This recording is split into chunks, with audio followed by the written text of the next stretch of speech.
Delivery ম্যানকে পছন্দ হয়েছে তার জন্য প্রতিনিয়ত ডেলিভারি ম্যানকে হাজারটা কল দিয়ে বিরক্ত করে, তার সাথে আমাদেরকেও বিরক্ত করে।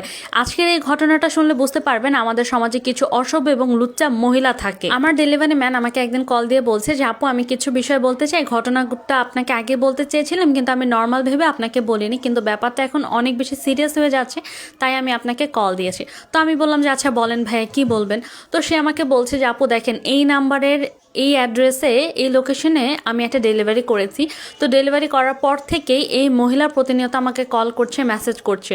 তো আমি বললাম যে আপনাকে কেন কল করছে, তো সে বলে যে আমি যেহেতু তাকে ডেলিভারি দিয়েছি সেই রাতেই সে আমাকে কল করে এবং কল দিয়ে বলছে যে আমার নাম ঠিকানা, আমি কি করি না করি, আমি তার সাথে দেখা করতে পারবো কিনা। তো আমি বললাম যে আপু আপনার কি ডেলিভারি কোনো কাজ আছে বা কোনো কাজ থাকে তাহলে আপনি আমাকে কলে বলতে পারেন, কিন্তু সে বলছে দেখা করবে। তো এক পর্যায়ে দেখি সে কিছুই বলছে না, পর আমি ফোন কেটে দিই। সে রাত 12টা-1টা বাজে আমাকে কল দেয়, কল দিয়ে বলে যে আমি যেন তার সাথে দেখা করি, ঠিক আছে আমি যেন তার সাথে যে দেখা করি, তার নাকি আমাকে ভালো লেগেছে। আমার ডেলিভারি ম্যান বিবাহিত একজন মানুষ, তো সে প্রথমে অনেক বেশি ঘাবড়ে যায় ব্যাপারটা এবং সাথে সাথে সেই মেয়েকে ব্লক করে দেয়। আমাদেরকে আর ভাইয়া জানায় নাই, কারণ ভেবেছে নর্মাল কিছু মানুষ তো এরকম থাকে, এরকম ভাদাইম্মাগিরি তো করে যে ফোন দিয়ে ডিস্টার্ব করা।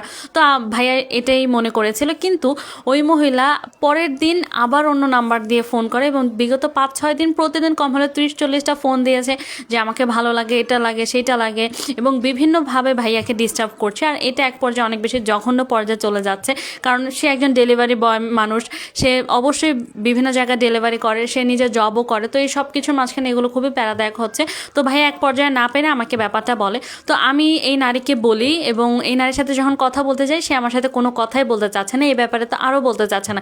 ইভেন সে মেসেজও আমাদেরকে বলেছে যে সে কেক অর্ডার করতে যায়, এই ডেলিভারি ম্যান যেন যায়, মানে কি পরিমাণে লুচ্চা। পরে সে যেহেতু আমার সাথে কোনো কথাই বলতে চাচ্ছে না, সে যেহেতু আমার ডেলিভারি করতে গিয়ে আমার কেক দিতে যেয়ে আজকে এরকম একটা ঘটনা ঘটেছে, অবশ্যই আমার একটা দায়িত্ব রয়েছে। আমি এই নারীর সাথে যথেষ্ট কথা বলার চেষ্টা করি, কিন্তু দেখি পরবর্তীতে কোনো রেসপন্সই পাচ্ছি না, যেহেতু এই ব্যাপারে কথা বলতে চাচ্ছি।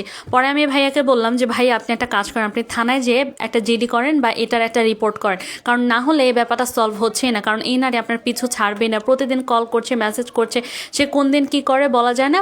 আপনি সাথে সাথে থানায় যান, থানায় যেয়ে একটা জিডি করেন এবং অবশ্যই এটার একটা পদক্ষেপ নেন, না হলে এভাবে কয়দিন চলা যায়। পরবর্তীতে থানায় যেয়ে জিডি করে এই ব্যাপারটা একদম সমাধান করা হয়েছে। তো আমি বলতে চাই যে সকল ভাইয়েরা ডেলিভারি করেন তারা অনেকেই হয়তো এরকম সমস্যার সম্মুখীন হয়েছে, আমি এর আগেও অনেক ঘটনা শুনেছি।